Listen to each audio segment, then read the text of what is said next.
नमस्कार दोस्तों, यूपीएससी केंद्र में आप सभी का स्वागत है। अपने एंसेंट हिस्ट्री सीरीज के इस लेक्चर में हमने बुद्धिज्म और जैनिज्म टॉपिक की शुरुआत की है। यह एक लंबा टॉपिक है और सभी एग्जाम का फेवरेट टॉपिक है। यूपीएससी से लेकर स्टेट पीसीएस, एसएससी सभी एग्जामों में इस टॉपिक से प्रश्न जरूर आते हैं। इस टॉपिक को हम यूपीएससी के पर्सपेक्टिव से कवर करेंगे और काफ़ी डेप्थ में इसे देखेंगे। बाकी सब एग्ज़ामों के लिए भी इसके साथ ही यह टॉपिक कवर हो जाएगा। फर्स्ट पार्ट में हम बुद्धिज़्म को देखेंगे। 3 से 4 वीडियो लेक्चर में यह टॉपिक बुद्धिज़्म और जैनिज्म हम कवर करने की कोशिश करेंगे। तो चलिए दोस्तों शुरू करते हैं। देखिए, कोई भी धर्म का विकास ऐसे अचानक से नहीं हो जाता। इसके पीछे कुछ कारण होते हैं, कुछ परिस्थितियां होती है। तो सबसे पहले हम लोग ये जानने का प्रयास करेंगे कि 6ठी शताब्दी ईसा पूर्व ऐसी कौन सी परिस्थितियां थी, ऐसा कौन सा कारण था जिससे नए नए धर्म बुद्धिज़्म और जैनिज्म उभर कर सामने आ रहे थे। सबसे पहला कारण जो था वह था क्षत्रियों का विद्रोह। हिंदू धर्म 4 वर्णों में बटा हुआ था, ब्राह्मण, क्षत्रिय, वैश्य और शूद्र, जिसमें ब्राह्मण अपने आप को सर्वश्रेष्ठ मानते थे। उनका मानना था कि वह ब्रह्मा जी के मुख से जन्म लिए हैं और जितने भी प्रकार के रिचुअल्स होते थे, कर्म कांड होते थे, उन पर उनका एकाधिकार होता था। परंतु 6ठी शताब्दी ईसा पूर्व तक बड़े बड़े महाजनपद का उदय होने लगा था और सत्ता क्षत्रियों के हाथ में होती थी। जाहिर सी बात है कि जिनके हाथ में शक्ति है वे अपने आप को सबसे उत्कृष्ट बताना चाहेंगे, इसलिए वे ब्राह्मणों के इस एकाधिकार को तोड़ना चाहते थे और अपने आप को आगे लाना चाहते थे। इसलिए बहुत सारे क्षत्रियों ने ब्राह्मणों के इस एकाधिकारवाद का विरोध किया। बुद्ध हो या फिर महावीर स्वामी, सभी क्षत्रिय वर्ण से ही आते थे। दूसरा कारण था कृषि आधारित अर्थव्यवस्था का विकास। 6ठी शताब्दी ईसा पूर्व तक लोहे के उपकरणों के उपयोग से कृषि का बहुत अधिक विकास हो चुका था। हिंदू धर्म में उस वक्त तक बलि, आहुति, इन सब का प्रचलन बहुत ज़्यादा बढ़ गया था, जिसमें कृषि आधारित जानवरों की बलि दी जाती थी। अब कृषि आधारित अर्थव्यवस्था थी तो उसमें लोग चाहते थे कि जानवर की बलि ना दी जाए, जिससे कि खेती बाड़ी इसमें काफ़ी सहूलियत हो और इसका और अधिक वृद्धि हो। उसी समय जैन धर्म और बौद्ध धर्म का उदय हुआ, जो कि अहिंसा पर बल देते थे, जो पशुओं को मारने पर रोक लगाते थे। इसलिए इन धर्मों का काफ़ी अधिक विकास हुआ। एक अन्य कारण यह भी था कि उस समय बड़े बड़े शहरों का विकास हो रहा था। पाटलिपुत्रा, तक्षशिला, अयोध्या, कौशाम्बी जैसे अनेक बड़े बड़े शहर उभर कर सामने आ रहे थे और इन शहरों में ट्रेड काफ़ी ज़्यादा होता था, वाणिज्यिक गतिविधियां होती थी और इन वाणिज्यिक गतिविधियों में वैश्य काफ़ी ज़्यादा सम्मिलित होते थे, जिससे उनकी आर्थिक स्थिति बहुत सुधर गई थी। उनके पास पैसे आ गए थे, अमीर हो गए थे, लेकिन उनकी सामाजिक स्थिति जो थी वैसी की वैसी बनी हुई थी। अब वे चाहते थे कि उनके सामाजिक स्थिति भी अच्छी हो, उन्हें बेहतर ओहदा मिले समाज में, लेकिन हिंदू धर्म में यह संभव नहीं हो पा रहा था। उसी समय बौद्ध धर्म और जैन धर्म का उदय हुआ, जिसमें उन्हें बेहतर विकल्प दिखाई दिया। वे इन्हें अपनाकर अपना सामाजिक ओहदा बढ़ा सकते थे, इसलिए ज़्यादातर वैश्यों ने इन धर्मों को अपनाया, ज़्यादा से ज़्यादा दान पुण्य किया। एक दूसरा रीज़न यह था कि बहुत सारे लोग सोचते थे कि अरे ये कैसा टाइम आ गया, अच्छा नहीं है। पहले कितना अच्छा होता था, कितना शांति होता था, लोग कितना सिंपल लिविंग जीते थे, कोई आपाधापी नहीं थी। तो लोग सोचते थे कि उस प्राचीन समय में जहाँ बहुत शांति थी उसमें लौट जाया जाए। अब बौद्ध धर्म और जैन धर्म भी लाइफ के मिनिमलिस्टिक अप्रोच पर ध्यान देता था, सिंप्लिसिटी पर ध्यान देता था, जहाँ पे अपरिग्रह, अस्तेय की शिक्षा दी जाती थी, चोरी ना करने, जमा ना करने की बात कही जाती थी, अहिंसा पर जोर दिया जाता था। तो इससे बहुत सारे ये सारे लोग प्रभावित हुए और उन्होंने जैन और बुद्ध धर्म को अपनाया। एक अन्य कारण यह था कि उस समय हिंदू धर्म काफ़ी ज़्यादा जटिल और बोझिल हो गया था। इतने ज़्यादा रूल्स रेगुलेशंस हो गए थे जिनको आम आदमी को निभा पाना काफ़ी कठिन था और बहुत ज़्यादा खर्चीला भी था। सोचिए, एक छोटा सा कोई यज्ञ वगैरह करना है तो उसके लिए ब्राह्मणों को दक्षिणा देना है, बहुत तरह के सामग्री इकट्ठे करने हैं, ऊपर से कई तरह के रूल्स रेगुलेशन को पालन करना पड़ेगा। तो इससे लोग काफ़ी ज़्यादा ऊब चुके थे, बहुत ज़्यादा जटिल था।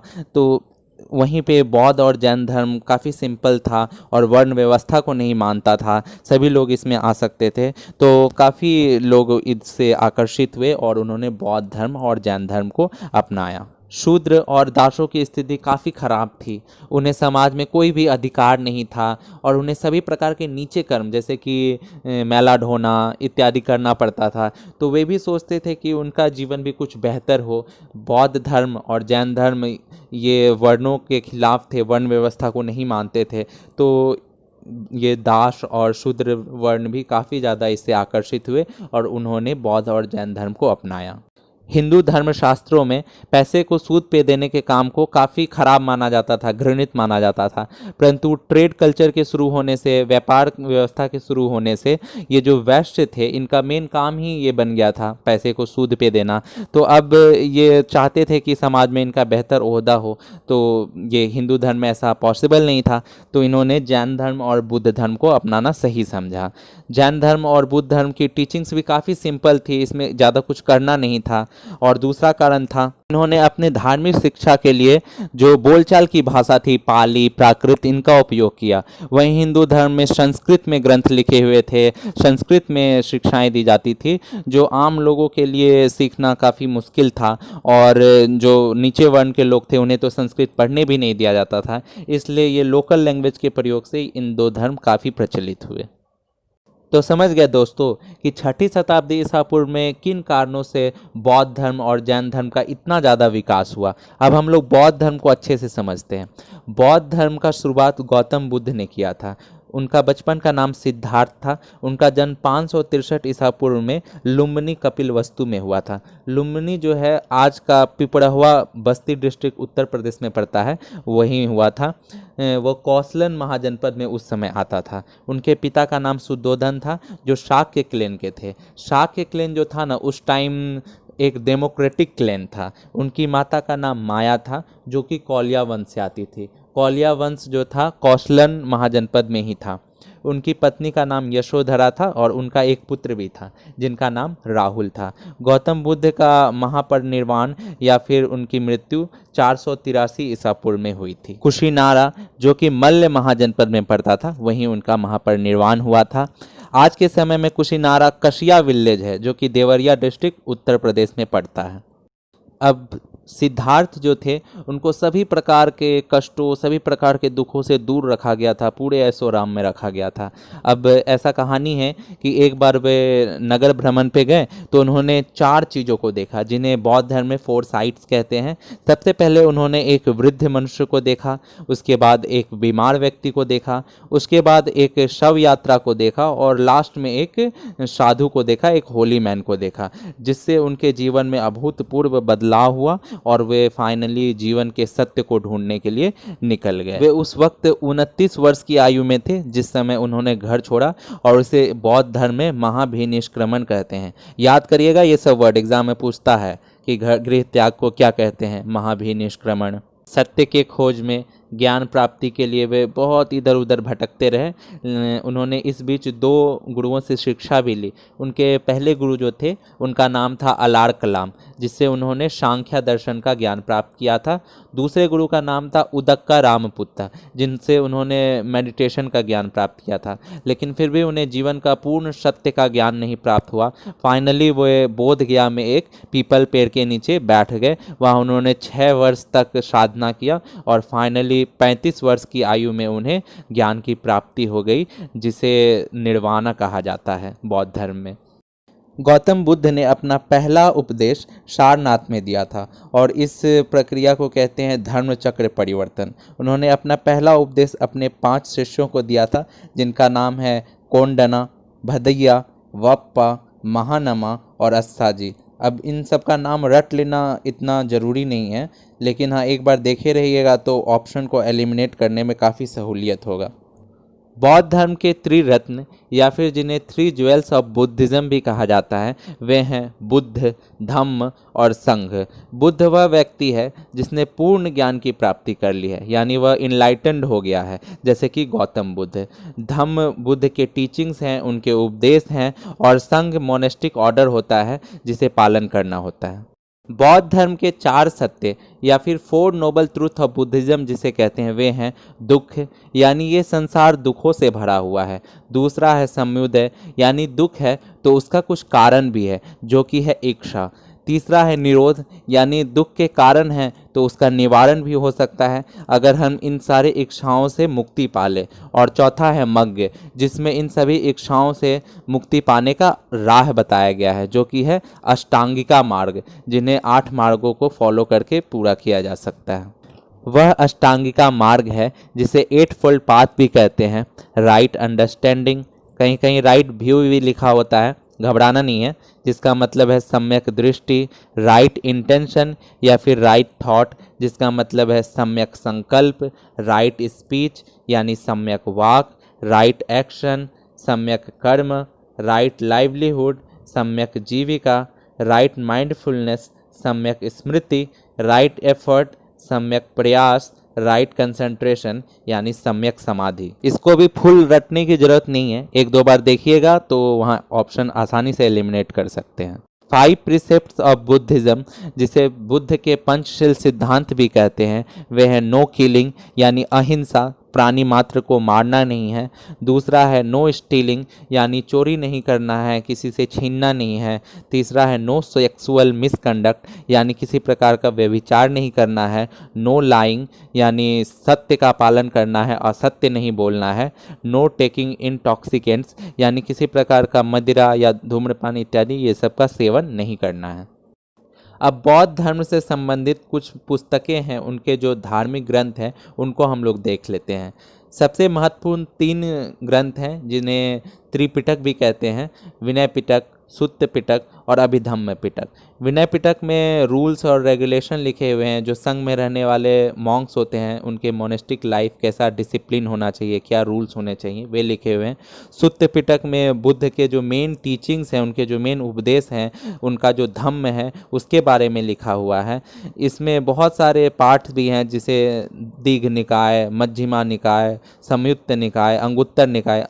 अंगुत्तर निकाय में महाजनपद वगैरह का भी चर्चा मिलता है। विधम्म पिटक में फिलॉसफिकल एनालिसिस लिखा हुआ है, बौद्ध धर्म का जो फिलॉसफी है उसके बारे में चर्चा की गई है। कुछ अन्य पुस्तक भी हैं, जैसे दिव्यावदाना या कनिष्क शासन में लिखा गया था।